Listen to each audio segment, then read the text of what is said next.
Everybody's included. It's never happened before. Nothing like that's happened before in our final negotiations with Hamas. And it seems to be going well, so we'll let you know.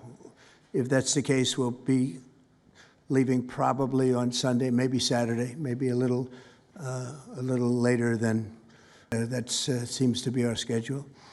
It should be clear to all Americans that we have a very serious left-wing terror threat in our country.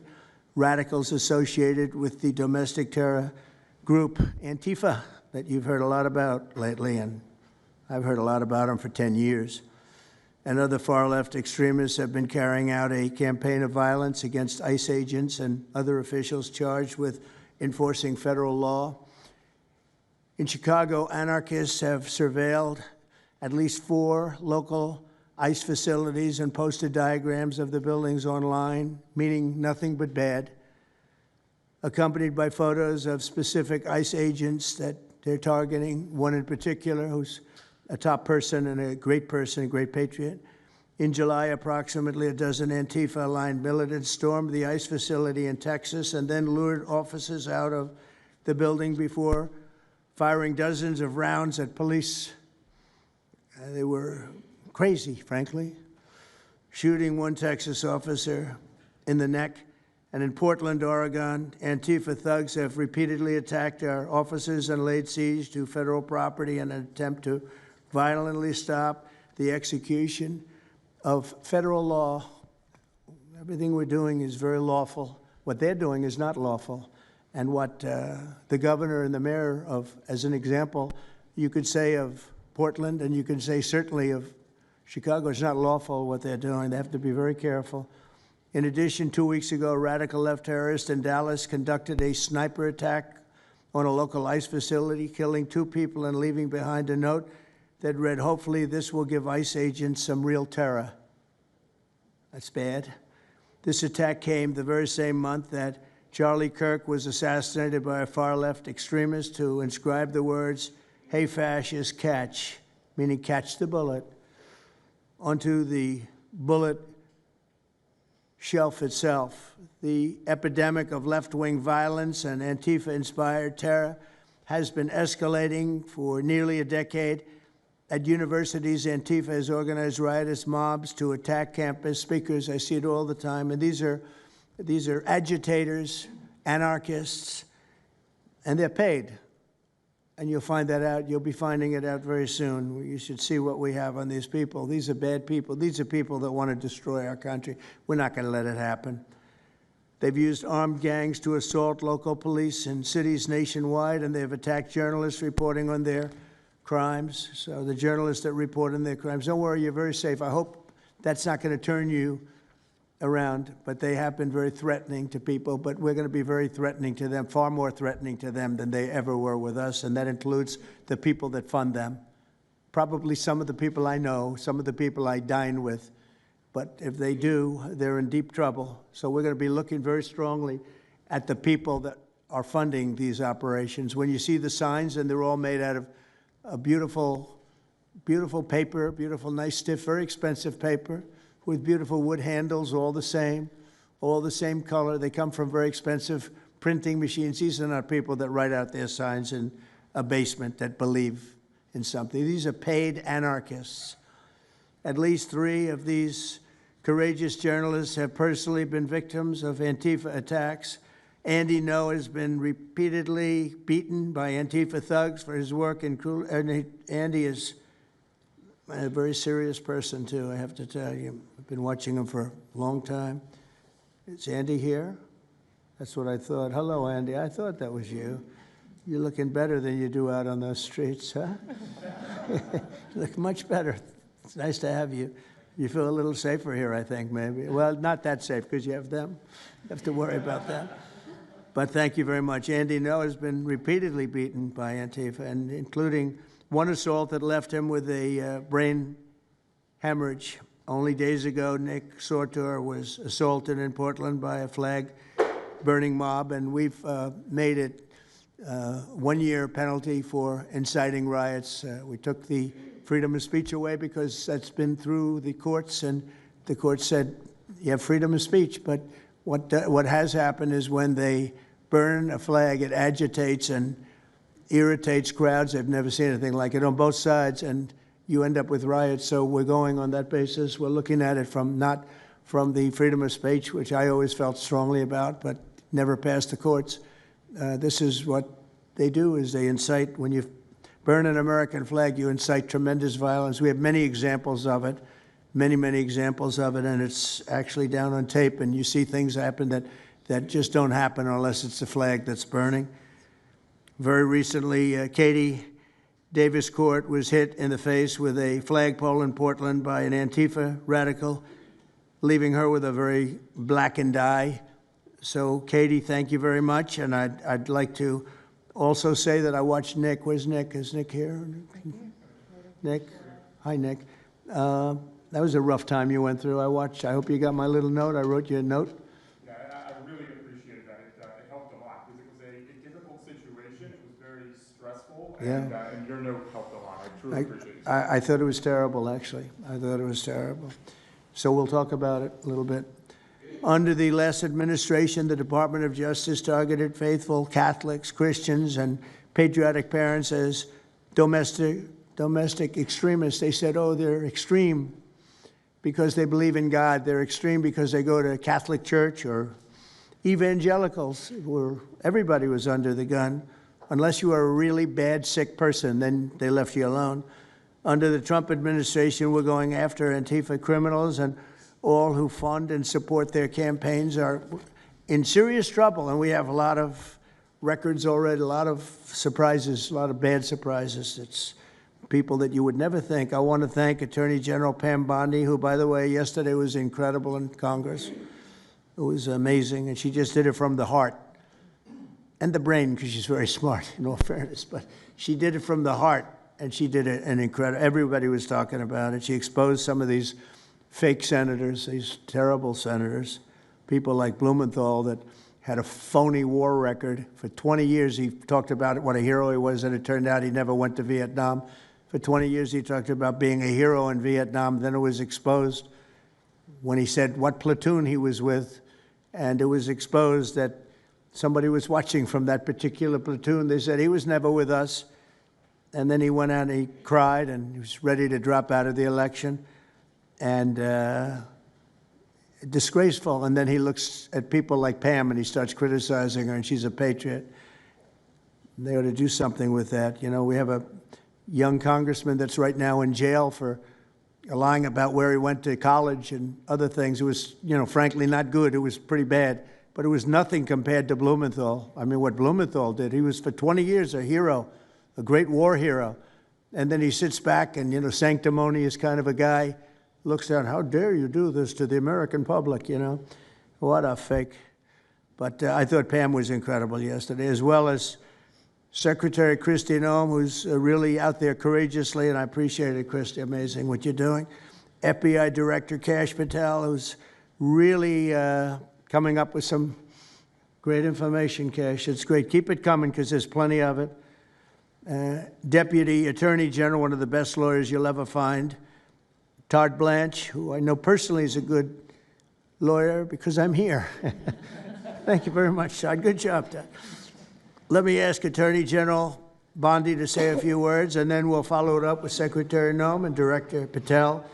And we're going to have some of the people around the table, very courageous people, and they're going to be talking, journalists, almost all, and they're going to be talking, and we'll take some questions from the press at the end. Okay, Pam, please. Thank you, President Trump. And as you made clear, Antifa is a domestic left-wing terrorist organization. We've seen them on video for years because they wanted to be seen and they got away with it. They beat journalists, they attack courthouses, they attack police stations, they dox and assault our law enforcement officers. The Biden administration let them commit these crimes with total impunity for years. So did Democrat leaders like Pritzker and Mayor Brandon Johnson.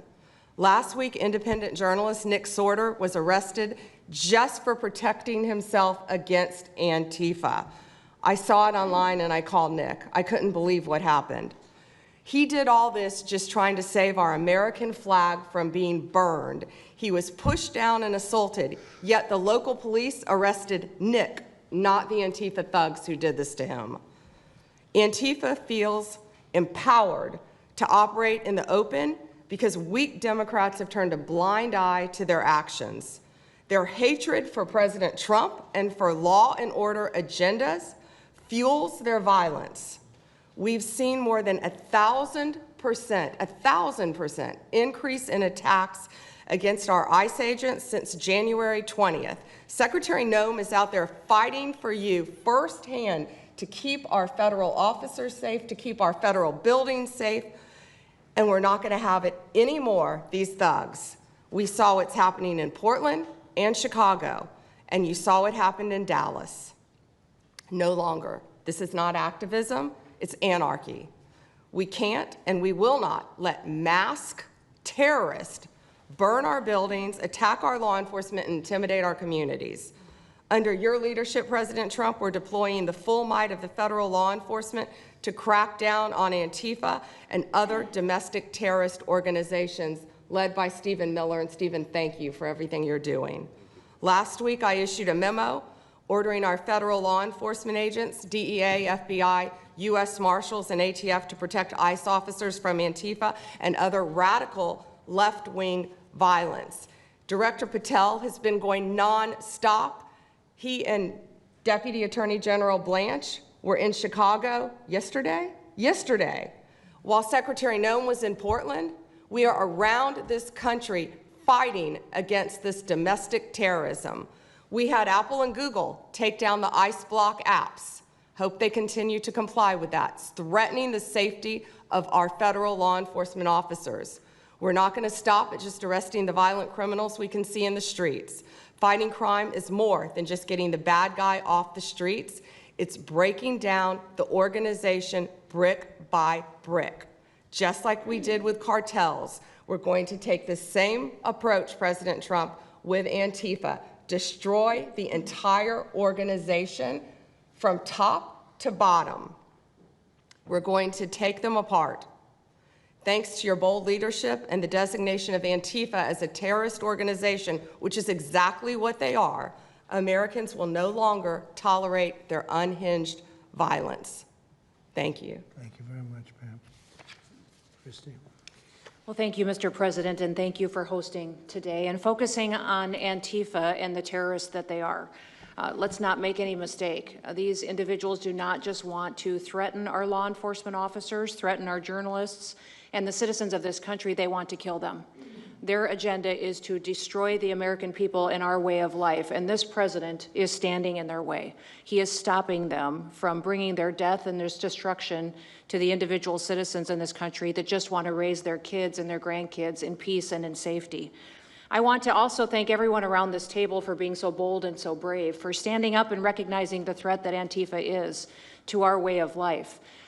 By recognizing how advanced they are, how sophisticated their networks are, how they've infiltrated our entire country, and we're seeing them play out with their tactics from city to city, and how they have built out their funding mechanisms. And sir, I also want to thank our Treasury Secretary for his work in getting to the bottom of these funding mechanisms and individuals who are perpetuating this violence on our American cities. I was in Portland yesterday and had the chance to visit with the governor of Oregon and also the mayor. They're in town, and they are absolutely covering up the terrorism that is hitting their streets.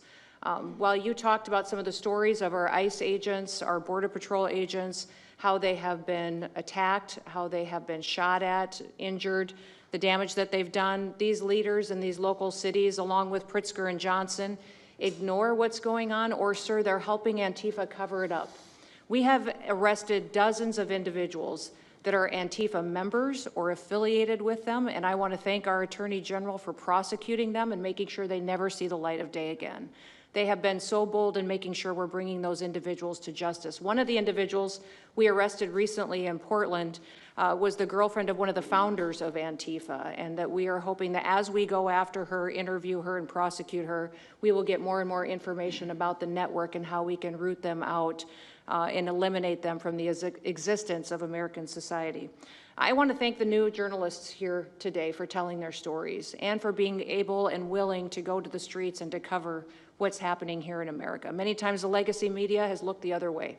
refused to tell the stories. The networks have not really focused on what this is and what damage it is doing to our country, and how this network of Antifa is just as sophisticated as MS-13, as TDA, as ISIS, as Hezbollah, as Hamas, as all of them. They are just as dangerous. They have an agenda to destroy us, just like the other terrorists we've dealt with for many, many years. And today is the day that we have a president that won't tolerate it and will stand up and fight for the American people. So thank you for being here, for being so bold, and for standing in the gap at such a time as this. It will matter, it will make a difference, and your life will be one of significance because of what you've done today. So with that, God bless you, and thank you, Mr. President. Thank you very much. Thank you. Cash, please.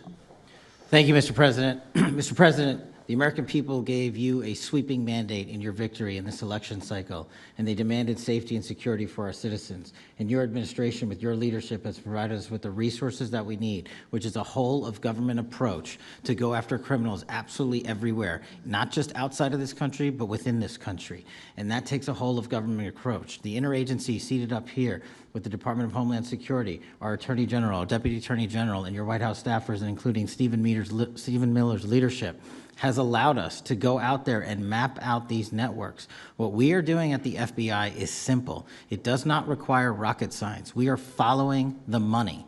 Money never lies. And that's what it's going to take to bring down this network of organized criminal thugs, gangbangers, and yes, domestic terrorists, because that's what they are. They are harming everyday citizens in every single one of our communities. And the folks you see here on the right and left, they're some of the bravest men and women we have today. They're reporting the stories live time because the mainstream media won't cover it. They're putting their lives on the line. They're standing up for the flag. The least we can do is stand up for them. So you have my thanks. I read more of your stories than I do theirs because you guys are putting out the truth. And we deserve a country where you are protected as equally as they are. We, in this FBI, will go after with the criminals with a vengeance. We will not rest until we find every single seed, money, donor, organization, and funding mechanism that we have. And I want to echo the Secretary's comments on Scott Bessent, who's allowing us to map out these networks through their financial criminal activities, which has been going on for decades. And I would like to remind the American public, they built this disease temple of corruption over decades. And in 8 short months, Mr. President, you have crippled their foundation because of your leadership here, because of the interagency, because of people like Deputy Attorney General Blanche, and because of Attorney General Pam Bondi's fearless leadership to go after criminals wherever they are. They will not be able to hide. They were able to hide and conspire with prior administrations, and we are exposing their corruption from within. And we will go to every single city in this country under Operation Summer Heat and the other operations we are doing at the FBI to bring these criminals to justice. We will arrest every single one of them from whatever perch you sit in, private or public, no matter how your goal or your ambition is. It will be crushed by the Constitution because the American people deserve law and order, and that's what we're going to give you. Thank you very much, Cash. Great job. Maybe we'll start over here. Would any of you like to say something? Feel free. You can say it in front of a fine group of people, also journalists and reporters. You want to start? Sure. Go ahead. Absolutely. President Trump, members of the cabinet, really appreciate you guys bringing this together. And the fact that we are here today on such short notice shows how serious you guys are taking this issue of trans terrorists and frankly, the cities and police departments that are cooperating with Antifa, such as Portland. I mean, the Portland politicians are literally willing to sacrifice their own citizens just to appease these Antifa terrorists. It's sickening. I've seen it firsthand, obviously. When I went to jail that night, never expected it to happen. I thought that they were maybe removing me for my own safety. It never crossed my mind that I was the one that was being arrested for a crime after I was just thrown into a hole. I heard from the Department of Homeland Security after I had gotten out of jail, and one of your, I won't say exactly who it was, but somebody very close to Secretary Noem over here, said that they were legitimately worried for my safety in the Portland jail. But luckily, the Portland jail was, I was the only one there, essentially, because they don't actually arrest people in Portland, besides conservative journalists, I guess. So, look, I'm glad that it was not a good night for me. Let's just say that. It was not fun sitting in that jail, but I'm glad to see what has come of it. And I've been able to talk to a bunch of FBI agents, ATF agents, DHS agents that I didn't even know existed until I went there and went to that ICE facility. And the morale is at an all-time high. It is so exciting to see these guys know now that they have the backing of the Secretary, the DOJ, as well as the President of the United States, and they are there to do their job. They are going to fulfill this mission and deport these violent criminals. I believe one of the ones that I did a ride-along with Secretary Noem yesterday, President Trump, and there was a pedophile that had come into the country 5 times over the past 7 years. 7 years, and apparently under the Biden regime that was just allowed to happen. That was fine, no problem. It's concerning to me that you're seeing the Portland Police Department, as well as the governor of Oregon, and the mayor, of course, coming out and running defense for pedophiles that have entered the country illegally 5 times. It's crazy. I'm glad it's taking a front row seat in the media. And, you know, they're being forced to talk about it in reality because, you know, we're the ones that were on the ground. We're the ones that are actually reporting what's going on. And you know, much of the legacy media has been either ignoring it or covering for Antifa for years now. So thank you guys so much for taking this seriously. And President Trump, you mentioned that flag. So remember, you put out a truth right after That's right. I saw that.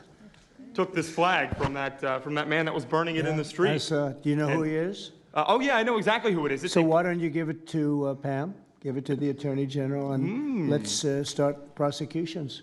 Yeah, I actually have a second flag that he tried to burn as well. So I have 2 of them from the same guy. Well, you also saw what happened when that flag started burning. Everyone went crazy. That's right. And that's when it started, when they started burning the flag. So thank you. If you could give the information, it would be great. Absolutely. And at least that horrible night made you famous. He was already I got a text from the President of the United States, so I appreciate that. And President Trump, after that happened to Nick, I called Harmeet Dillon, and we opened a pattern and practice investigation into the Portland police, very publicly, as to how they let this happen. Thank you, sir. Mr. President, Brandy Cruz, you're going to hear us be very fired up today, and you can tell, and it's because some of us have been covering Antifa for 15 years and have never had anyone in a position of authority even acknowledge their existence. And I'll also tell you that I think that had you not done, the single most powerful thing you've done to deal with this scourge has been acknowledging that Antifa is a real thing. I genuinely believe there would be people at these tables who would be dead today and would have been killed in Portland had you not called them a terror organization and said, we're going to bring the full weight of the federal government to bear. I talked to Katie Daviscourt in Portland the other day. She'd been assaulted all summer. And she said the same thing, that it seems quick to violence as soon as you made that designation.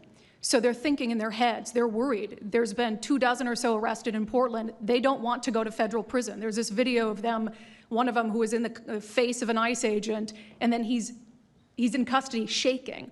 Once you take the mask off, they're nothing. Right. And I was told by probably a dozen people not to tell you this. I'm going to tell it to you anyway, because it's relevant to what we're talking about. I'm living proof that you can recover from TDS. I had strong Trump derangement syndrome for probably 8 years. This is one of the reasons I recovered from it. And by the way, it's much better to not have TDS. I'm happier, I'm healthier, more successful. I even think I got a little more attractive after I got rid of my Trump derangement syndrome. Yes. You know, I'm a reporter in Seattle, and frankly, I could not care any less what any of you have to say about this meeting. Could not care any less. We're not here for you. I'm not here to convince any of you that Antifa is a real thing, because if you have not come to that conclusion by now, you are never going to come to that conclusion because you don't want to see it. And you're going to go and you're going to say it's a bunch of right-wing conservative influencers who are here spinning a tale. I was one of you. I was a mainstream reporter in Seattle for 10 years. I was a TV reporter on the streets doing my job, and I was still assaulted by Antifa. So it's not about being conservative. It's about people who go there and show what they're doing. And when I saw, after all those years, that the media wouldn't be honest about what was happening, that Democratic politicians wouldn't be honest about what was happening, I thought, well, gosh, If they're not being honest about that, maybe they're not being honest about President Trump either. And it opened my mind to just looking at things for what they were. And now I find you quite funny, actually. It's like I said, I'm much happier about it. But, you know, for me, again, I could not care any less the stories that they go to print. This is what I care about. We have 3.5 years.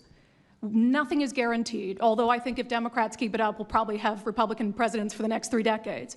But nothing is guaranteed, and so what I want to see over the next 3.5 years is a full court press to dismantle Antifa once and for all in a meaningful way. I know, Andy, we talked before this about some ideas. That's really what we want to, I don't care what the media says, I don't care what Democrats say.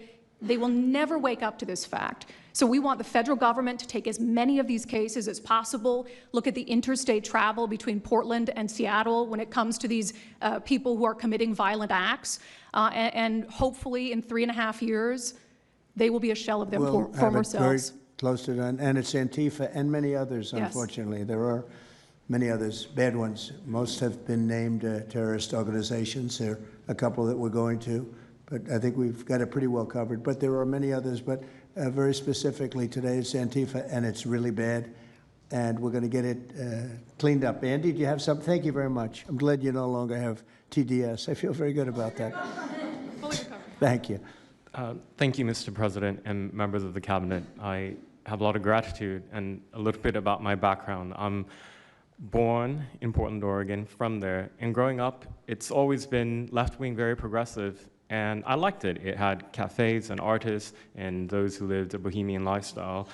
And in 2016, I was a graduate student at Portland State studying political science. I was an editor at the student paper there, a very progressive paper, and I was assigned to cover the election night demonstrations.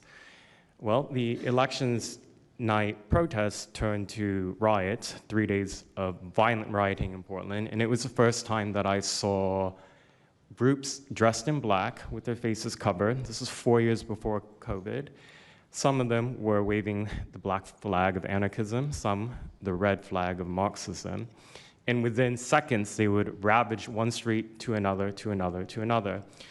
And the next day, I would read the legacy media, which I still read at that time and looked forward to, and I looked up to those journalists. And I was really shocked to see that the narrative was that these, in my view, anti-democratic political violence was legitimate acts of protest because people were concerned about racism or all these other lies. And so for the next 4 years, I just continued going out with my video camera. I thought, look, people can ignore what I write because of spin, but videos can quite speak for themselves.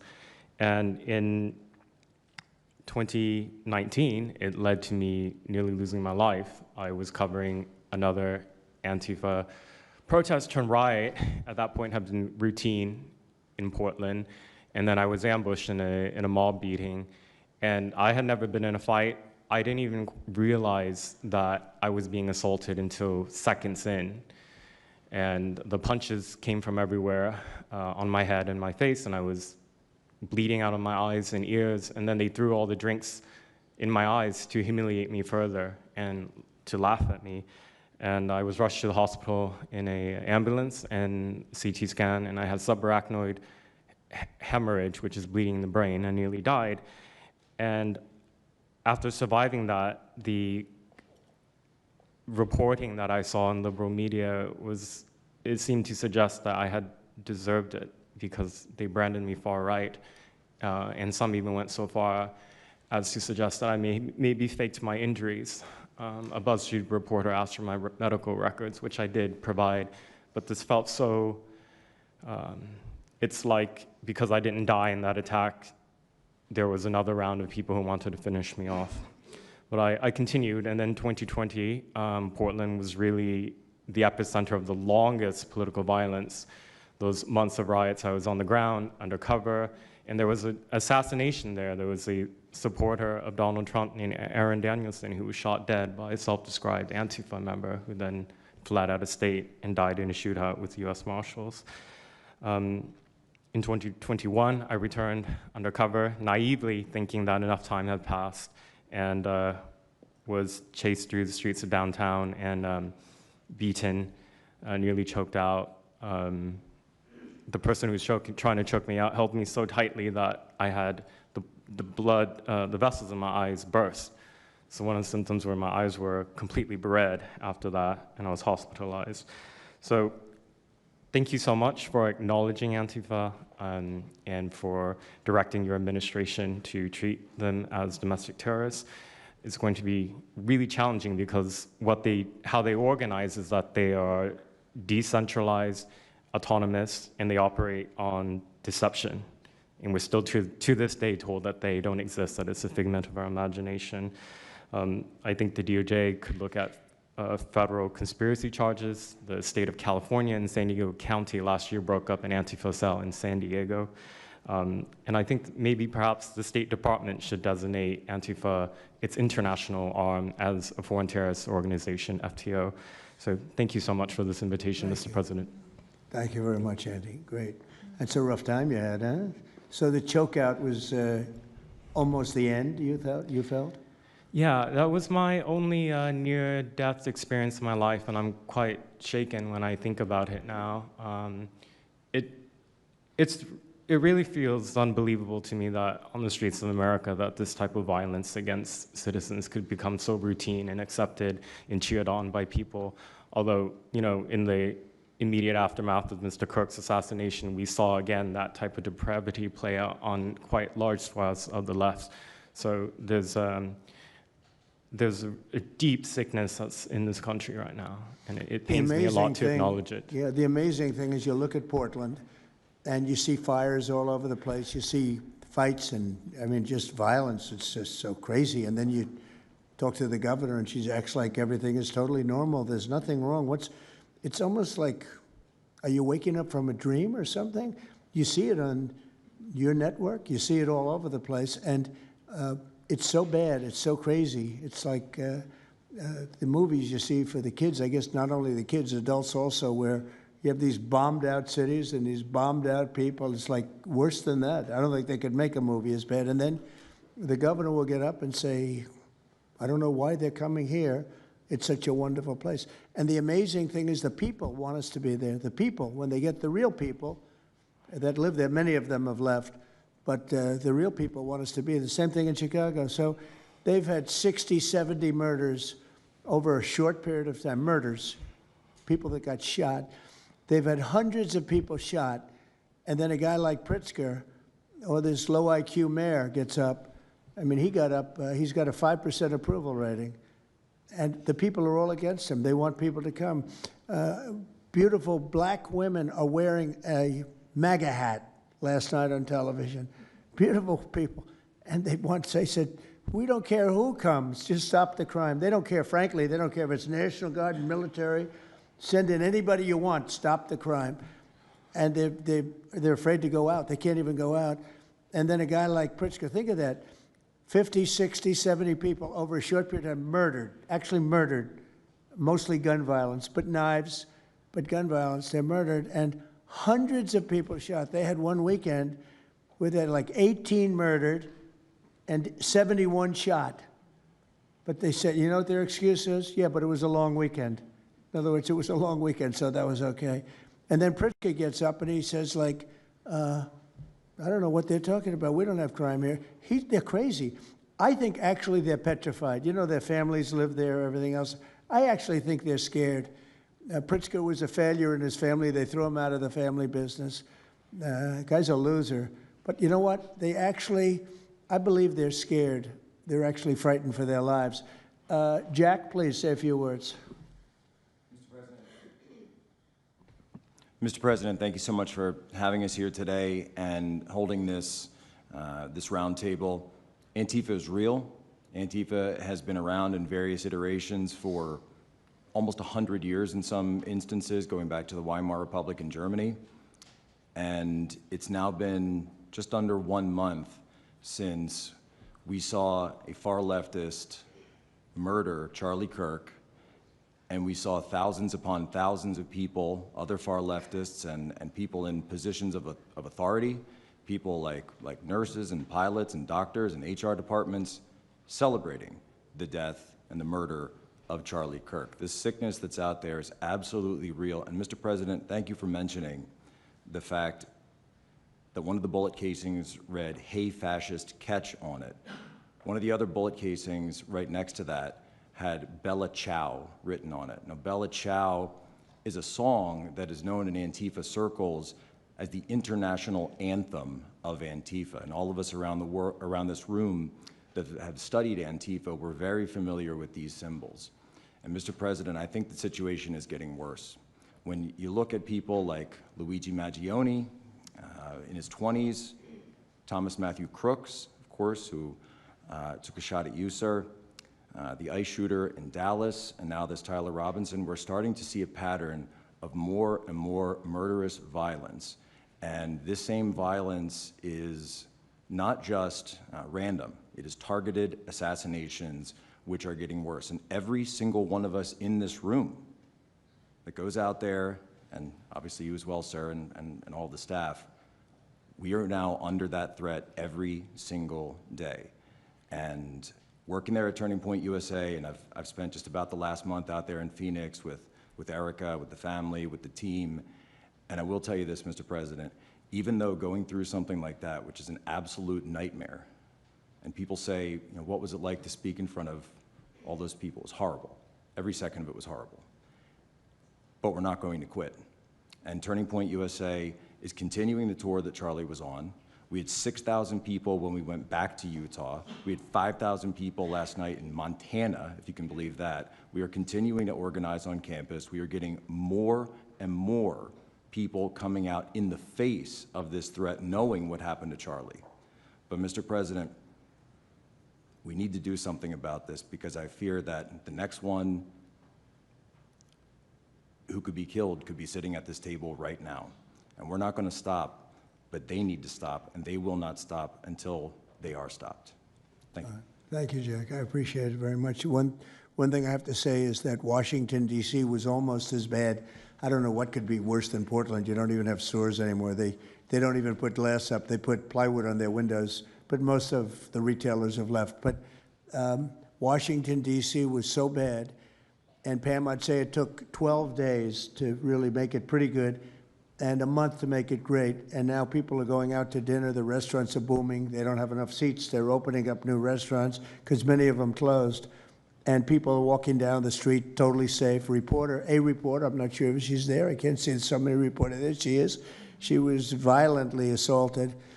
And I don't know, she tends to be somewhat liberal, but she wasn't liberal on this one. I appreciated your honesty, but that won't happen again. It won't happen again. You're lucky you're alive, frankly, with what happened. I know exactly what took place. So Washington, D.C., our capital, we thought we'd start there appropriately, and it's safe, and people are so happy. They're so happy. And now it's a couple of months. I went to dinner there. I felt totally safe. I gave a press conference right in the middle of the street, which I don't think Secret Service was thrilled about. But, you know, I'll tell you what, I wouldn't have wanted to do it 6 months ago. It's incredible what happened. Now we're in Memphis. As you know, we're having a great impact in Memphis. It's been only a week, but it's, Cash, I hear it's been amazing what's happening there, just very early. But you take a look at D.C. and you take a look at some of the other. We've had a big impact. What we haven't said, because Pritzker said, well, crime is going down in Chicago. Well, 5 months ago, Cash went to Chicago with a lot of FBI agents just to prepare it, so that we went in with, I guess you could call it a surge, call it whatever you want, but would be even more effective. And we're going to be doing that, and very, very strongly doing that, because Chicago is a very unsafe city. It's a great city. The head of the Union Pacific Railroad said, sir, please save Chicago. It's a great city. It can be saved. Other cities are gone. I mean, they're lost. They can get better, but they're just really, they've been so decimated. But I'm so proud of what they've done so quickly in D.C., and it's taking place quickly in Memphis, where we were asked to go by the mayor and by the governor. And it's really incredible what we can do and how fast we can do it. Let's go for two more. Would you like to go? And then Katie, you'll go. Okay, please. Yeah, thank you, Mr. President, for having us here. And not to sound like a broken record, but it needs to be said that Antifa is real. Yeah. It's real. It's a threat. I just saw them last weekend over in Portland while they're causing mayhem over there. And the reason why there's such a big problem is because we have Democrats and a lot of people in the mainstream media refusing to acknowledge that they even exist, right? So how can we as a country begin to address it if we have large swaths of, these people who are supposedly decision makers and people who are supposed to inform, they don't want to say that it exists. Because the common who are supposed to inform say that it exists. Because the common argument is like, well, they're not a real organization because there's no national leadership, they don't have a national headquarters, so how can law enforcement go after a group that doesn't exist like that? Well, law enforcement goes after criminal groups that organize to rob banks or do smash and grabs. They don't have a registered LLC, they don't have official membership cards, they don't have a business address, but law enforcement still goes after them because they're working as a group. These people don't just show up, randomly at the same time to do the same thing, dressed in a very similar fashion, espousing the same ideology. And they say, well, it's an ideology. It's like, well, yes, it's an ideology because there's people alive, present, that believe in it, and they're acting on it. And so I've been very well aware of what Antifa's been doing. I was very busy during the riots in 2020. That was probably my most exposure to them prior to this year. I've been at the ICE facility at Broadview. I'm originally from the Chicagoland area, unfortunately, but that's where I grew up around. Like I said, I was in Portland. I was covering the riots in Los Angeles as well. And probably one of the most disturbing parts about that is, in addition to Antifa being present, they were tagging the streets with CJNG, which is Cartel Jalisco Nueva Generación, which is a cartel. So you have these people who are working basically in concert with other terrorist groups to say that we're here, we're present, and we're gonna attack federal agents and people who are gonna expose what we do. And so, to be clear, political violence, sustained political violence that we're seeing in this country is not a both sides issue. I was, I was at Charlie Kirk's memorial in Glendale recently. Conservative gathering, totally peaceful. It was the most peaceful gathering that I've been at. Every other time that I've been covering violence in the streets, just this year, just this year, it's always been from left-wing people, radical left-wing people. And it's not even just Antifa anymore. The shooting that happened in, the defensive shooting that happened in the Chicago area, that wasn't someone dressed in black bloc. That was just somebody that had taken upon themselves to go out and try to interfere and ram federal vehicles. So people are becoming more and more radicalized, and it was to be expected, unfortunately. And the reason why we're in this position today is because after I was done covering the riots, I was at the border from the San Diego sector all the way down to the Rio Grande Valley sector, covering the border crisis month after month. And we all knew the solution to that. We all knew why it was happening. It's because, well, it's racist to have a border. It's like, well, actually, it's not, but okay. And so it required you to come back into office and to fix the problem, but it's no longer just a border issue. It's a nationwide issue, and that's one of the reasons why you got elected back into office, because thankfully the American people said we're not going to deal with it anymore. But unfortunately, there's a lot of people, as we've seen, who are willing to take to the streets to do violence. And that's a scary thing, because typically when I was in 2020, I was covering Minneapolis, Los Angeles, Portland, Seattle. I was over in Chaz, and that was to be expected.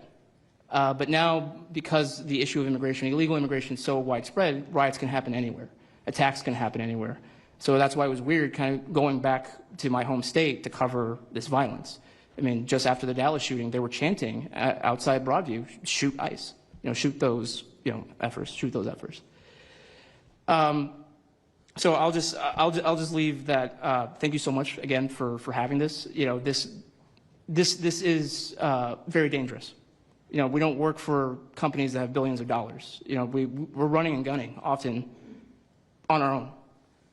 We became friends. A lot of us are friends because we would see each other all the time, and we became friends because we wanted to have someone watch our back while we're out there. Because like I said, we're just out there. And but we'll continue to do it because it's an important topic. It's an important issue. The American people deserve to know what's happening in these chaotic situations, and we're more than happy to do it. So thank you, sir. Great job. Thank you very much. Katie, please. Hi, Mr. President. It is an honor being here today, and I first wanted to start by thanking you guys for designating Antifa a terrorist group. It's exactly what this group is. It's a long time coming. I'm an investigative journalist from Seattle. I work for the Post Millennial alongside Andy No, and Jack Posobiec. I have been infiltrating Antifa cells in Seattle and Portland for the past decade. I know their inner workings, and Antifa uses extreme political violence to crush the civil rights of their political enemies and believes that violence is justified by any means necessary. But today, I want to focus on what is happening in Portland at the ICE facility. I've been covering this for the past 4 months, and this is a call out to corporate media who has completely ignored this story or has falsely reported on it. This is nothing short other than a sustained attack on the United States, which is being supported by Democratic elected officials. The Portland Police Bureau has completely abandoned several blocks outside the ICE facility, giving away their jurisdiction to a terrorist group who has spent the past 4 months harassing, assaulting, and intimidating anyone they perceive to be against their cause. Not only have federal agents been relentlessly assaulted for more than 100 consecutive days, black-clad anarchist militants concealing their identities behind black facial coverings have been assaulting reporters just for trying to cover their crimes. Today, I am sitting here with a black eye and a concussion after being violently hit in the face with a metal pole while reporting outside the ICE facility just this past week. After the attack, I immediately went to three Portland police officers who refused to detain the suspect. I took the time to chase down the suspect in the streets, had her held for 35 minutes. I was waiting for Portland police to come, and they never came. Then that's what opened my eyes to what this group is actually doing. I watched 20 Antifa militants help my assault suspect escape into an Antifa safe house that is 1 block away from the ICE facility. And this safe house is where Antifa-affiliated protesters are conducting paramilitary operations. It's where they're arresting, they're showering, they're eating to continue this occupation. I have staked out this safe house and have observed shift changes. This group is highly organized. It is being funded through mutual aid groups, and they have no plans of stopping. Residents living across the ICE facility have been held hostage by Antifa. They're begging for federal intervention. The city refuses to help, and they want you, President Trump, to come in and restore law and order. I want to stress the importance of taking this situation seriously, because when I first started reporting on this occupation, I went undercover in Black Bloc. I talked to these Antifa militants. I lasted for about a month. They believe that ICE agents are the Nazi Gestapo who need to be killed. They told me that directly, and I think that if this situation is not taken as seriously as it is, it's just a matter of time before someone gets killed. And thank you for having me. Thank you, Katie. That's pretty incredible. The only question nobody can answer is why. Why are they doing this? They're like insurrectionists. They're terrible people. But you really wonder why. Why are they doing it? What are they gaining other than they're obviously paid? They're paid a lot of money. Go ahead, please. Mr. President, if I can answer that question, the reason why they're doing it is because the same media that's sitting in this room with us has declared all of us at this table Nazis and fascists, and they've been doing this for years. This is why Antifa feels emboldened to attack us. Now, almost every single person at this table has been threatened with a steel bat. We've been assaulted, we've been harassed, we've been threatened, and that is in huge part due to the media. So my message right now is for you guys. Because 2 years ago, back in 2020, by the way, I was censored for my reporting on Antifa here in Washington, D.C. You were talking about how safe it is. Now, Mr. President, it wasn't so safe back then. Back in 2020, I watched as a father was being mobbed and surrounded by Antifa members as his terrified, crying children looked on and the police here did nothing. I watched as a woman had her hair violently ripped out of her skull simply for waving an American flag on the streets of Washington, D.C. And by the way, if you guys try to go and find any of this footage, you won't find any of it because Twitter deleted all of it because our president shared my reporting and they deleted my entire account immediately after. So now, if you want to know what happened in 2020, all you're going to see is the media headlines that said that it was fiery but mostly peaceful. Thanks for that one, CNN. The reality is that it was an extremely violent period of time, and for the last 10 years, Antifa has been wreaking havoc on law-abiding and innocent American citizens, and it needs to end. Now, I'm with Turning Point USA. It's an honor to be here, Mr. President. Thank you guys so much, everybody in the administration, for giving us a seat at the table, because the media has not only been demonizing us for so long, but immediately after the brutal assassination of our founder, Charlie Kirk, our Turning Point USA chapters have seen an uptick in violence across the nation as Antifa chapters that are embedded in our universities go and target them. It's been extremely difficult to report on the ground, and for a long time I was afraid to go to Portland because I knew that the only people who would have my back, like Julio said, were one of my friends on the ground because there is no police force there. I was terrified to go because I knew if I got shot or stabbed, and I have been assaulted, I've been mobbed and robbed in Austin, Texas by Antifa, that nobody would come to help me. So my plea to the entire administration, especially to the DOJ, is every single radical left-winger who is in front of the ICE facility in Chicago, in New York, in Portland, please make sure that you use the full force of the law to come after each and every single one of them, because it is us being soft on left-wing violence that has fomented all of, the terror that we have seen in this country, and it is the left wing getting away time and time again with assaulting law-abiding American citizens that has led us to this place. So truly, to the Americans that I speak to on the ground, they feel completely abandoned by their state and local government. So please step in. You have Americans begging for the National Guard. And to the media over here, please report on the truth. Please do your jobs. I'm an American citizen. Everybody at this table simply views ourselves as American citizens who have an iPhone and the will to actually tell the truth. So please take your job seriously and tell the truth to the American people. And thank you for letting me be here on behalf of Charlie to continue his legacy of cleaning up the country. Thank you, Mr. President. Thank you very much. Appreciate it. Wow, you feel very strongly, I can see. I'm mad. I got beat up so many times, Mr. President. My friends have gotten beaten up, and I want to cry right now from happiness because we have been completely ignored for so long. For almost 10 years, we've been getting assaulted on the streets. I have watched children cry as their parents have been attacked on the streets. That should not be happening at our nation's capital. So please, again, the DOJ, please utilize the full force and go after each and every single one of these people. Fantastic. Thank you very much. Great job. Impassioned. That's important because you should feel like that. Please, go ahead. Mr. President, thank you for having us here and bringing together this panel of brave journalists, everybody on this side of the room. And no one can speak to the violence better than these people here. So I think we know that this is not just a story about violence and chaos, as you alluded to, Mr. President. This is a money story. And at the Government Accountability Institute, my colleague and I, Peter Schweitzer and our team, we followed the money, and we followed it to the top of what we call the protest industrial complex, Riot Inc. And we found a network of NGOs. It's not just the Soros network, the Open Society network, it's other funding networks, the Arabella funding network, the Tides funding network, Neville Roy Singham and his network, Foreign Cash. And it's also big left-wing funders. Some of them are not citizens of this country. Mr. Hans-Jörg Wyss of Switzerland. They're pouring money into this entire ecosystem. And so I want to share 3 money facts with you about what we call Riot Inc. Number one, like any corporation, Riot Inc. has many divisions. It doesn't just have the Antifa boots on the ground division. It has PR divisions. It has marketing divisions. It has a very well-funded legal division to get these boots on the ground back on the streets as quickly as possible. But it does have those investors that I mentioned.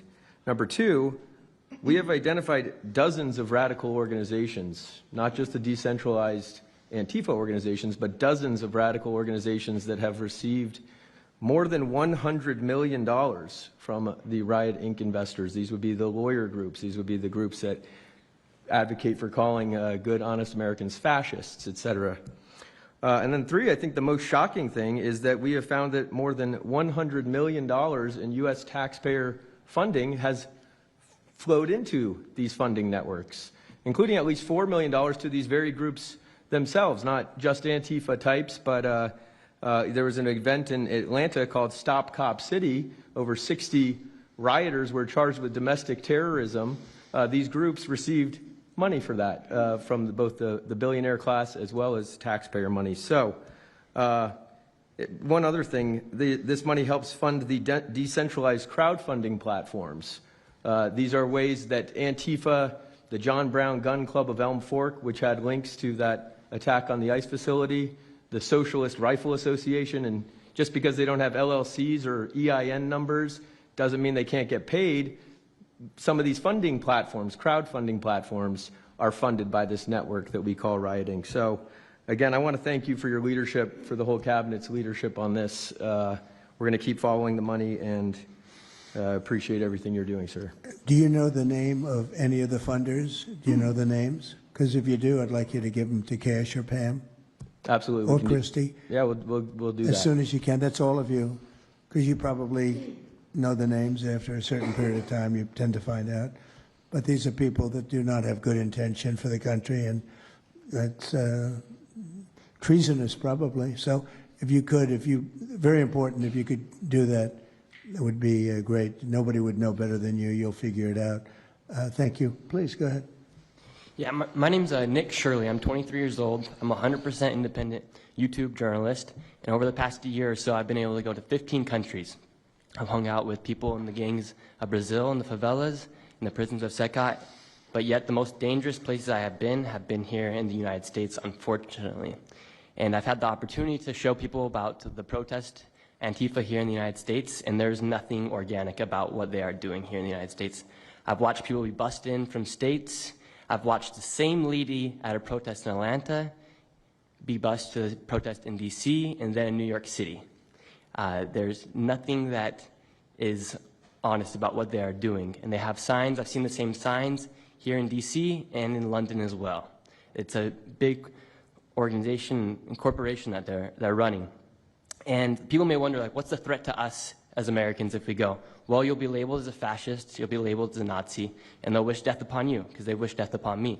And just last week in Portland, Oregon, I watched a lady get trapped in her car, surrounded by Antifa, and her sister messaged me after seeing the video. She said, the only reason I think my sister was safe is because you were there recording. I also was chased out by a member of Antifa who said he would smoke me, and next thing he knew, a DHS sniper had lasers on his chest. If he was not there, who knows what would have happened that day. These people are very dangerous, and people wonder how they're able to do it. The reason is because these cities are not enforcing the law. And why should these people be worried if the law is not being enforced? And we are not far right, nor are we far wrong. We're just right. And the truth about what's happening here in America with these groups is very dangerous, and I thank you, Mr. President, and your administration as well for acknowledging that. Thank you very much. It's too bad you have to go through it. I know, it's so crazy, much. right, Mr. President? Well, you're going to get to the bottom of it, so it's a very important thing you're doing. Thank you very much.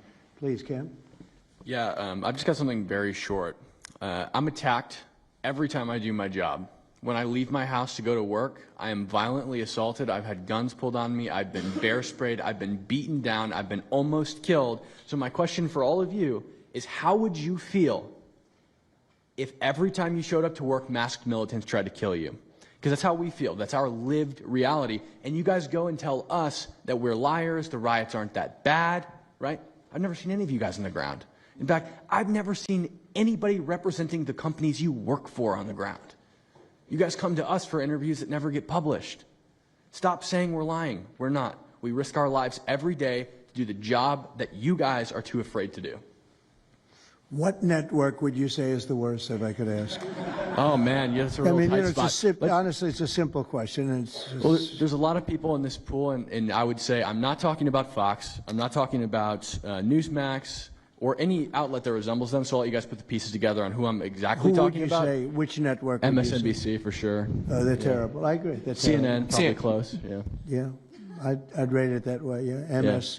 MSNBC, that's Brian Roberts. Yeah. That he allows that to happen is a disgrace. Absolutely. And CNN is second. Yeah, I would say CNN is not quite as bad as MS. MSNBC is not really a news site anymore. Oh, MSNBC is sick. Yeah. They're sick. Well, sir, it's also else? just the stories that they publish about what's the ICE enforcement operations that are so heavily slanted that it's no longer, as I was saying, no longer just Antifa, but Americans that are becoming radicalized. So they've been very irresponsible with how they've been reporting. Who is that? MSNBC, for example, they're... Would you rate them the worst? Probably. Who would you rate second? Well, they ran a story about an operation in Southern California about how a father of 3 Marines was arrested, and they made it seem like they just did it because he's brown. But there's video of that same man charging at the agents with a weed whacker. Now, I've worked with weed whackers back in the day, and you don't want to be on the receiving end of one of those. So that's why he was arrested, but the story was presented as if it's a brown guy just simply being arrested. And I've been around ICE agents, and, I'm a citizen, so, I feel fine. But it's just, that's why. It's not just Antifa. It's not happening in a vacuum. It's No, it's working factors. in conjunction. I think they work in conjunction with some of the media. I think ABC is very bad. I think NBC is very bad. And CBS has a new owner, so we have hope for CBS. CBS has a great new owner, my opinion. But I will tell you, ABC is terrible. NBC is terrible. NBC's MSNBC too. They changed it. They moved it over legally so they couldn't be tainted by the words MSNBC, but they are absolutely terrible. There are a lot of them. What about independents? Independent networks. They're a little bit better, but I would say that we're an example of how you don't need to be part of a super large company to be able to do just basic journalism. All you got to do is sit and record, and you'll let the story play out. And that's why they hate us. That's why Antifa targets us. Well, I watched a level of dishonesty that's incredible, where answers are changed.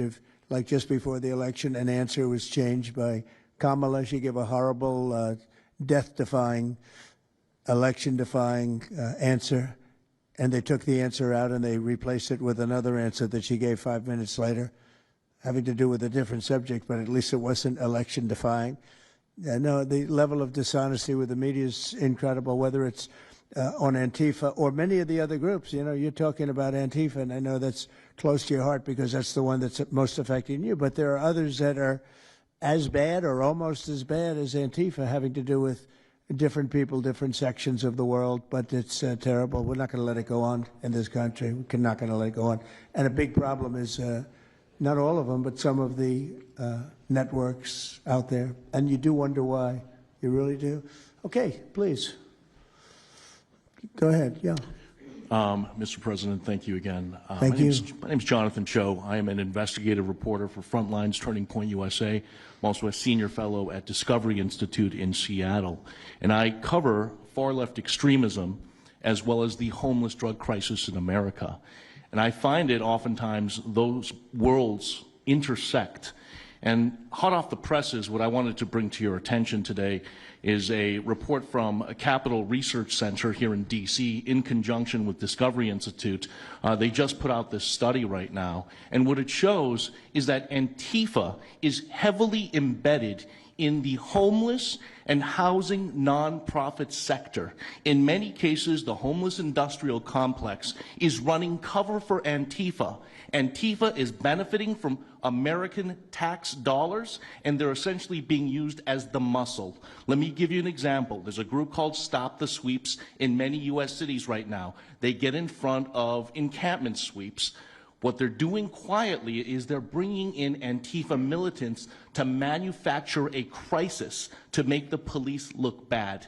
Another group right now that is behind Antifa and working with Antifa very closely, based on the research that we have right now that we're going to give to you and your team, are the Democratic Socialists of America, also known as DSA. Again, these far-left progressive groups tend to be aligning themselves with Antifa.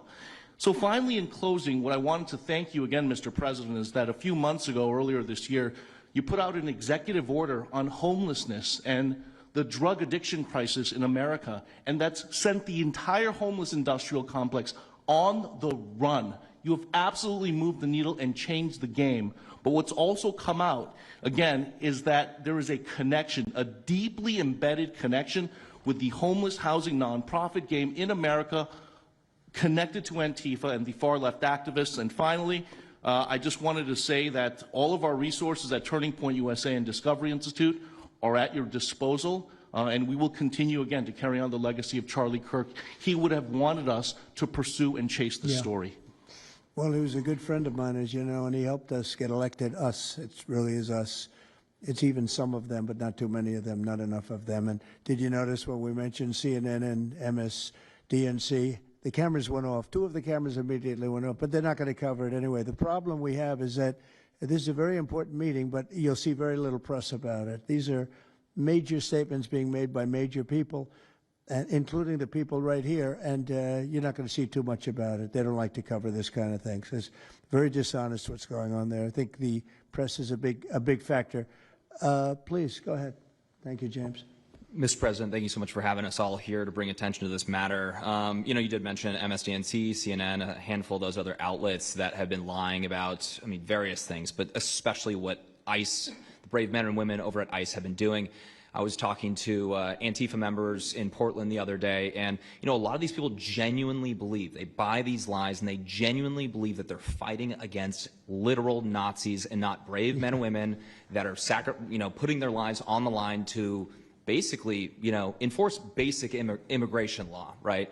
That everyone seemed to agree with up until maybe a few years ago, a handful of years ago. So once again, thank you so much for having me. My name is James Klug. While my primary job is traveling around the country, having conversations with Americans about various political topics and issues, I have had a lot of run-ins with Antifa over the last 5 years. And I do think that Antifa is a primary reason why many conservatives are afraid to go out and protest and make their voices heard and maybe bring friends and family to a demonstration and exercise their First Amendment right, because they are literally deathly afraid. And I talk to these people all the time.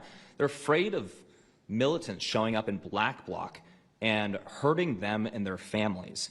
And, I've personally witnessed Antifa assaulting hundreds of police officers. I've witnessed them firebombing police departments and federal property. I've witnessed them making death threats against federal agents, police officers, journalists. I think I've witnessed every single person here, maybe not personally, but I've seen them get, hunted down and attacked. And so, this is a group that is responsible for a good percentage, if not a majority, of the violent riots in 2021 and 2020, when Democrat mayors had a kind of a hands-off approach with these left-wing militants. Just as a quick reminder for everybody, we're talking about dozens of murders that happened in those riots. We're talking about billions of dollars of damage to property and communities all over the country. We're talking about thousands of officer injuries. So this isn't just like some little thing that they're, they punch a journalist here and there. No, they're responsible for a lot of damage and a lot of people that have, unfortunately died and basically suppressing people's voices, And so what I did want to talk about is to get this footage, almost every single person in the room here, to get this footage, you have to go undercover because you are at risk of being beaten or worse. You have to go undercover. You have to film low-key to capture them committing crimes. This is stuff that the mainstream media was not doing and has not been doing. They'll show when Antifa is maybe, it's a little bit more peaceful, and they'll show when it's more mellow, but they'll remove the cameras when things get violent and it's actually dangerous to be here. And I have personally witnessed legacy media vans showing up at a riot 300 yards away, getting out of the vehicle, filming for 30 seconds, saying something like, fiery but mostly peaceful, packing up, and to add insult to injury, you have Democrat politicians that are saying, it's just an idea, right? That's all this is, so it's just an idea. After all of this chaos, it's just an idea. Well, that idea has threatened to kill me and many of my friends that are here today. So, Mr. President, thank you so much for bringing this to the forefront, and it's definitely making a big change. Really appreciate you. One question. So why is it there are numerous groups? I mean, Antifa is terrible, but you have other groups that I guess probably are almost as bad or just as bad. Not one other group was mentioned. I'm sort of surprised at that. You just come into contact with Antifa? It seems to be that you mostly come into contact with Antifa, please. There's a lot of overlap, and I would say that, for instance, Jonathan brought up the Democratic Socialists of America. They're basically the same thing. I mean, there's a lot of Democratic Socialists of America who are out there in black bloc, hiding their faces. And so I think we use, and I do understand, for the record, I do understand the challenge, as Andy pointed out, with Antifa as a graspable entity. I do. But at the end of the day, when you look at behavior, you prosecute behavior, right? We're not prosecuting ideas or ideology, you're prosecuting behavior. So whether you can prove that this amorphous thing is Antifa or someone has a patch that says Antifa, it doesn't matter. Did they assault someone? Did they assault a federal agent? Were they engaged in rioting? What is it? And so they're always using that, oh, well, they don't call themselves Antifa, even though some of them literally do. It's called Rose City Antifa. How long has it been around in Portland, Andy? Since 2007. They call themselves Antifa. In Seattle, I was outside the federal building, and they were yelling, "There's no police here. This is Antifa land." And then at the same time, Democrats, like our governor, "Oh, Antifa is an idea." But yeah, I think Antifa can overlap with a lot of other entities and organizations. Okay, very good. Thank you. You know, President Trump, I just wanted to add this real quick, because you were asking which mainstream media outlet is the worst. What I think, it's any of them that decided to call Kilmar Abrego Garcia Maryland Dad. Because when I'm out there on the street talking to these people, you know, they call Maryland Dad is this human, he's actually a human trafficking MS-13 gang member that's illegally in the country. But the amount of people on the street that I spoke with that thought that he was a U.S. citizen that was being deported to Uganda is dangerous. These people genuinely believe, based on what comes out of the garbage standing over here, that you guys are deporting U.S. citizens. So that's what's causing all these problems. So when you have a governor like Pritzker in Chicago, where you have Illinois, which is in a lot of trouble, Chicago's there, you know, potentially a great city again. It's not great now, but it could be great again. That's why we have to get there soon, because eventually you can't do that. What makes a man like that say that things are wonderful? Why doesn't he say, we love that President Trump is going to come and help us clean up Chicago and make it safe again, as opposed to fighting us and pretending that there weren't 50 murders and 200 shootings and all of that? Why is that? Go ahead, Nick. To spite you. To spite you, to spite the administration. That's simply what it's about at this point. Because, you know, if you go and talk to some of these citizens, like I'll use Portland as an example again, because I've been there for so long now. You talk to the neighbors that live in the apartments next door to the ICE facility. There are veterans with PTSD that live there, and they're here all night long, screaming, fireworks being lit off by these rioters, children crying, because they, you know, can't sleep at night and they're scared of all the noise outside, and they can't leave. They can't. I mean, they got a lease. You can't just leave. These people aren't wealthy individuals, and that's one of the major problems here. And these people are afraid to come out and speak out, and they're getting no help from their government at all. They've been begging for the noise ordinance to be enforced outside of their apartment complex for months now, and the city of Portland has ignored them every single time. The victims are, as I said, they're afraid, but the governments aren't doing anything because they want to spite the administration. It's all political. And the politicians make you feel like you're foolish, like there's something wrong. Like, how could President Trump be saying that about Chicago? And yet, the night before, you see that, you know, 11 people were shot, 5 people died, and you have him talking about like it's a wonderful situation. They make you feel guilty. And a lot of people don't get over that. They just don't get over it. I think they convince the people. Do wealthy people leave too or not? Places like Portland, are the wealthy people leaving? People that can leave, are they leaving? I think that they're moving to the areas that have been gentrified. I mean, the Oregon governor, when she was saying, we don't need Trump here, she's walking around. It's a very tight shot, if you notice that. And she said, Portland's just fine. You know, look at me. And they'll focus on the couple areas of Portland that are very nice. Well, she was saying that, and there were explosions in the background. Yeah. I mean, there was a reason they cropped it in. Explosions in the background. Sir, anybody have anything else to say over here?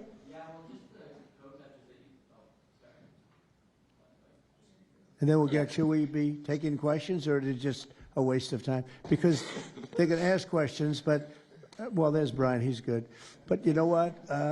In a way, it's a waste of time, because if you give a great answer, they don't put it on. If you give a horrendous answer, or even if you give a great answer, they make it sound like it's not a great answer. They're very dishonest. Go ahead, Nick. Yeah, and I think part of that dishonesty comes from what they see. For instance, I've never been asked to go on any other show besides Fox News. My clips go viral everywhere, but they've never even asked, like CNN's never asked, MSNBC's never asked, and a lot of times when I go to hotels, I'll stay and I'll watch like MSNBC. Fortunately, their ratings are terrible. They are terrible. MSNBC is dying, and CNN is dying like a dog. And poor CNN, it's so pathetic. It is very pathetic. You ever see their anchors in the evening? That nobody ever heard of them. Where did these people come? I could take anybody off the street in Washington, D.C. that do a better job. Yeah, and it's not amazing. hard to show what's going on these days. You literally have an iPhone and you can post it on X. They don't believe in the star system, you know, it's just one of those things, right?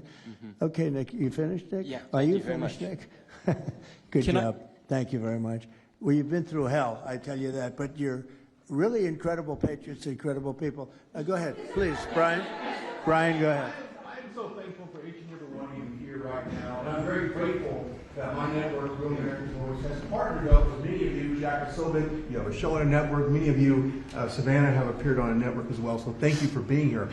My question is this: in terms of following the money, I would just notify that the city of Austin is cleared to vote tomorrow to basically waive a $120,000 fee so that a No Kings, basically an anti-Trump rally, can occur in their city. They're bypassing the fees, rolling it to the taxpayers. So my question is to you: what can the people of Austin, Texas do right now to make sure that their tax dollars don't fund a No Kings anti-Trump rally coming up? Why would you tell me that? I would love to do something about that. Bring a lawsuit, do something. You know, the best thing you can do is have honest elections, because the elections are totally rigged in so many of these places. You know, you take a look, the people, they're all loving you. They can't breathe. They love so much, every one of them. You don't see one negative, then all of a sudden you lose the election by 20 points. The elections are so rigged, and we proved that in 2020 more than any other time. But even the last election, there were areas that I won by much more. We won in a landslide, but I actually won in more of a landslide than we thought. I said, you got to get out, make it too big to rig. And fortunately, the people made it too big to rig. They tried. They tried. But the biggest thing you can do is have honest elections. You know, if you don't have, and you need great media. You need borders. Wait. You need borders. You need honest media, you need honest elections, and you have a great country, and you need all three of them. Yeah, go ahead. Lieutenant had ties to all these radical groups that you talked about inside here, so thank you for removing I would like you to make a big deal, though, if they're waiving a fee, but I guarantee they wouldn't waive it if it was it's not Trump. If it were a conservative rally, they wouldn't be waiving it. So maybe you can look into that, Pam. Todd? Mr. President, That sounds like one for Todd, Pam. Go ahead, Todd. Good luck. There's proof that Antifa actually infiltrated on. Who are you? I am with What network? I'm with Al Arabiya. It's an Arabic network based in Riyadh in Saudi Arabia. But I am before in Pula today. Mr. President, you said that you might go to the Middle East on Sunday. Do you mean Egypt and Israel? And would you consider going to Gaza to see what things are on the ground? I would. I might do that. I may do that. We haven't decided exactly. I'll be going to Egypt most likely. That's where everybody is gathered right now, and we appreciate that very much. But I'll be making the rounds, as the expression goes. I probably will. Mr. President. Go ahead. Just to clarify, you said you might go to Gaza. You're saying that's Who the you first with? topic. I'm representing the TV pool, but I'm with NBC, sir. That's too bad. Okay. Well, just to clarify, you said you might go to Gaza, and then the second question I had earlier today, you said the mayor of Chicago and the governor of Illinois should be jailed. Have you asked the Justice Department to look at possible charges? No, I've seen the law, and when you have a group of people where the police call off the safety for ICE officials, I've understood that, and I've read it today in numerous journals, that's illegal. What they did is I guess it was ICE, Christie, right? They were under threat, and the police were helping beautifully, and it was fine. And then all of a sudden, a woman was on the line saying, "Everybody, move back, get out, get out." And they were given an order by the second person in the police department, and the governor knew about it, the mayor knew about it. I understand that's a criminal offense. Do you want to comment on that, Christie? Yes, sir, we're seeing that kind of pattern happen with local law enforcement and state law enforcement, not just in Illinois, but also out in Oregon, too. In fact, in Portland, I was there yesterday, but some of the ICE officers were telling me that as they drove by the rioters that were saying, "Kill ICE agents, Molotov cocktails, melt ICE," that the Portland police were cheering them on and had their fists in the air cheering on the rioters that were threatening their lives. So in Chicago, we had a 10-car caravan trail our ICE officials and pin them down. And those ICE officials, to get out of their vehicles, a woman tried to ram them and run them over, and shots were fired to get them to safety. So it's happening on a regular basis, and any elected official that allows this to happen and gives cover to those kind of individuals who are perpetuating murder should absolutely be prosecuted, in my opinion. Daniel. Thank you, Mr. President. And by the way, we have Marco Rubio. Marco, come on up here, please. He's going to bring a little stability to this group. Come on up. Does everybody know Marco Rubio? Is there anybody that doesn't? Some of the reporters don't. That's why they shouldn't be reporters. Which job is he here for today, Come sir? on up here, Marco. Anything we should know about the Middle East? That's what we're hoping to talk to you about here, Mr. President. He's doing a good job. He was born for this job, I can tell you. Daniel, please. Mr. President, thank you very much. I have two questions for you, if that's okay. Seamus talked a little bit about the money aspect of this. Do you believe if you go after where the money is coming from with Antifa, in regards to Antifa, do you believe that would be similar to cutting the head off the snake, so to speak? And It would help. You know, I don't know that it would be totally complete, but it would certainly, you'd knock out 75%, 80%, 85%. These people, a lot of them don't believe it. You know, when they, I watch them, I say, I can almost tell a pro by, they're like professionals. That's all they do. And they get paid by somebody.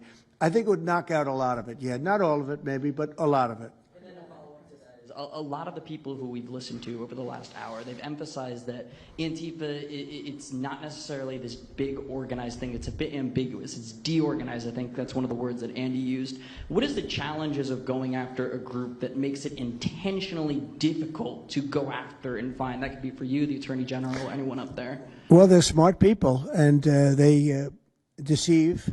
A lot of them are crooked people. A lot of them have been staying out of trouble their whole lives, and they've been bad from the day they were born, frankly. But these are sick people. Pam, go ahead, please. Well, they're smart, but they're not smart enough. Oh, my microphone's broken. They're smart, but they're not smart enough. They have been covered by these liberal cities for so many years. And that's why we're all working with Treasury, with all these different departments, to find the criminal conspiracy. Okay. I'm just giving. Yeah, I was just given a note by the Secretary of State saying that we're very close to a deal in the Middle East, and they're going to need me pretty quickly. So I will take a couple of more questions. Please. Thank you, sir. I also have two questions for you, if I may. Have you given any more thought to possibly suspending habeas corpus to not only deal with these insurrectionists across the nation, but also to continue rapidly deporting illegal aliens? Yeah, is suspending who? Habeas corpus. Sir. Oh, I don't know. I'd rather leave that to Christie. What do you think? No, sir, I haven't been a part of any discussions on that. All right, go ahead. In the ceasefire This is CNN speaking, by the way. So, are you this is one of the participating? worst reporters that you'll ever see. I don't even want to take a question. It's a waste of time. Go ahead. Mr. President, how will you decide which workers get back pay and which workers do not? Well, we're going to see. Most of them are going to get back pay, and we're going to try and make sure of that. But some of them are being hurt very badly by the Democrats, and they therefore won't qualify. Go ahead, please. What will the administration do to foreign Antifa organizers and funders who are located overseas? Go ahead. In the yellow, please. So the Nobel Peace Prize will be announced on Friday.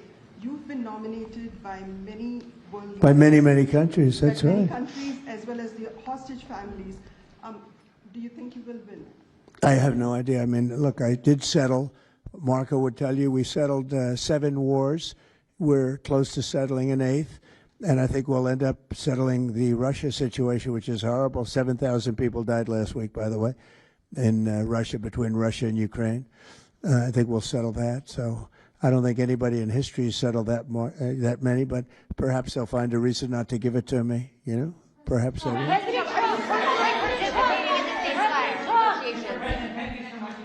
Thank you. Going to the shutdown quickly, what is your position on the extension of health care subsidies, which is what Democrats are asking for? Well, all I want to do is very simple. I want to get the country open, and then we're going to discuss that.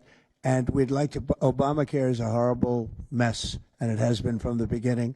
We want to make it better, stronger, even if it costs more money, we want to make it better. The Democrats want to make it worse. The Democrats want to approve health care for illegals coming into our country, many of them coming in from prisons and mental institutions and drug dealers. They want to give them health care. We don't want that for our people because that's going to destroy the health care that we already have. We'd like to make Obamacare better for people, less expensive and better health care. Yes, ma'am. Mr. President. I'm wondering if you've been briefed on the organization and funding of Antifa, and if so, what have you learned? I have been, and they have pretty good knowledge, but they're going to have a very good knowledge. And I really ask these very brave patriots that we're surrounded with today to let us know, because I think you probably have some pretty good ideas. And even if you're not sure, let us know and we'll figure it out, okay? If you could do that.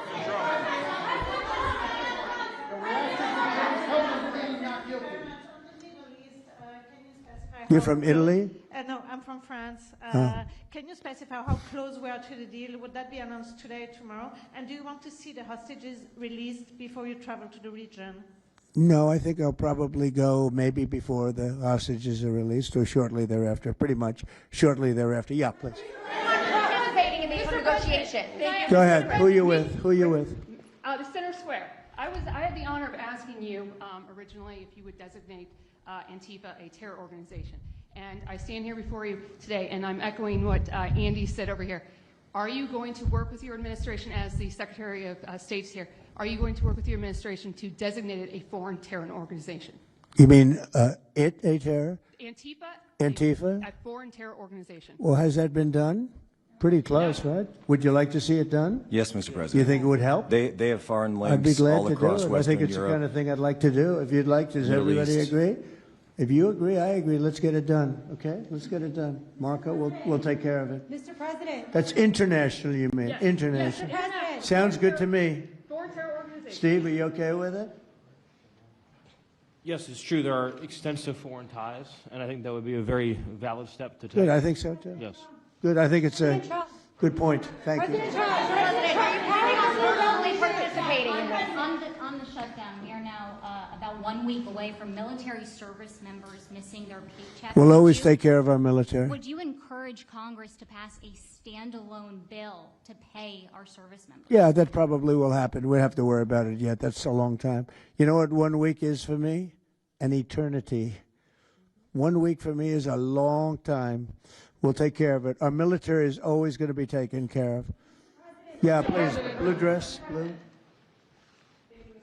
Rebecca with Blaze News. I'm curious to know, so you're talking about the money funding these Antifa organizations, and somebody brought up Roy Singham, I think it was you, who, by the way, is married to one of the co-founders of Code Pink, this infamous left-wing organization. I'm curious to know the administration. Who is that? Who is that? Roy Singham. He's married to. No, did you say they're here?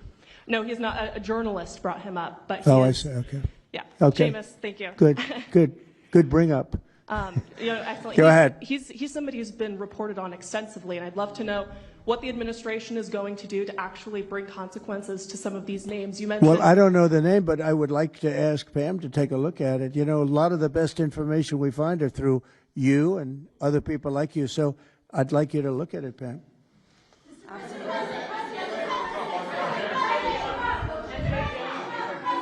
In the back, please. Proof that Antifa did infiltrate on January 6th, dressed up like Trump supporters and incited violence. Is that something that you would want the new J6 committee at Congress to look into? Well, I've heard that. They dress up like, they're fresh out of MAGA, but they have nothing to do with MAGA. And they make trouble and they try and blame it. And, yeah, we know some of that, and we will be acting on some of that. We've seen it. So I think you could stay a little longer, but you know, the problem is, although you have some very honest journalists in here, you also have some largely dishonest journalists like MSDNC and CNN. I think they're very dishonest, unbelievably. It's like a waste of time even talking to them. But I have to go now to try and solve some problems in the Middle East, although I'm very well represented by our Secretary of State. He could probably do an even better job than me. But who knows? We don't want to take any chances. So we're going to go and do that. If you'd like, Pam, would you like to stay for another 5 minutes, 10 minutes while we have all these great people? And I'll let Pam and Christy take over and get some good points out. I just want to thank the people around the table in particular. You've been amazing. You've been brave. You're real patriots. You're real patriots. And at some point, we're going to have to look into, at least in certain cases, rewarding you with some very important medals and honors, okay, as we have done and will be doing with Charlie Kirk. You know, Charlie is getting the Presidential Medal of Freedom, which is our highest award outside of the Congressional Medal of Honor. And I think they're sort of even. One's civilian and one's military. But unfortunately, the civilian sometimes is military also because of what we have to go through on the streets of this country. I can only tell you this. We have a great nation. We have a nation that's right now the hottest in the entire world. We're the hottest nation in the world, despite all of the things we've been saying today. But that's going to make your job easier because nobody's doing better than we are financially. We've never done better. We've had, I think, 58 stock market increases since I've been top, meaning record increases. We have never seen anything like it, and we're going to keep it going. That makes it a little bit easier for what we're doing. I guess maybe it also makes some people crazy because they don't want to see us do well. But we're the hottest nation anywhere in the world, and we were a dead nation 1 year ago. I say it all the time. We were a dead nation. Now we're the hottest nation in the world, and that's said to by every leader. One of the reasons that we have every country already signed up or just about to sign, every country in the world on this whole mess we have going over with Hamas in the Middle East and all of the things you see, is they respect our nation. A year ago, you wouldn't have been able to get it. You certainly couldn't have gotten it with Biden. You didn't know where the hell he was. But a year ago, you wouldn't have been able to have a situation like this. So I just want to thank the people around this table and certainly the officials around the table because they've been incredible. They've been brave. And I watched yesterday, Pam, and I watched a little bit. I thought it was so good. I rounded up and I watched it late in the evening because I thought you were fantastic yesterday. You really, look, you had some wonderful senators, some great politicians asking you very fair questions, and you had some real slime balls. But I thought you were amazing, so thank you very much. And Christy, thanks for the great job. Cash, thanks for the great job. Always my man back down there. He's the silent type, but he's a hell of a lawyer. Thank you all. We're going to get peace in the Middle East. That's what we want to do. Thank you very much, everyone. What specifically makes you so hopeful, Mr. President?